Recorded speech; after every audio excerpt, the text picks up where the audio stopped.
একটি ছোট শহরে আরমান নামে এক বালক থাকত।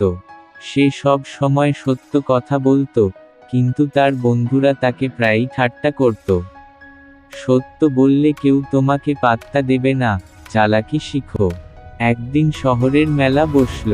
সেখানে হারিয়ে গেল একটি মূল্যবান সোনার আংটি। সবাই খুঁজতে লাগলো। আংটিটি কাকতালীয়ভাবে আরমানের পায়ের কাছে পড়েছিল। সে সঙ্গে সঙ্গে সেটি তুলে মেলার আয়োজকের হাতে দিল। অনেকেই ভেবেছিল আরমান আংটিটি নিজের কাছে রেখে দেবে, কিন্তু সে যেমন ছিল, সত্যবাদী মন নিয়ে তা ফেরত দিল।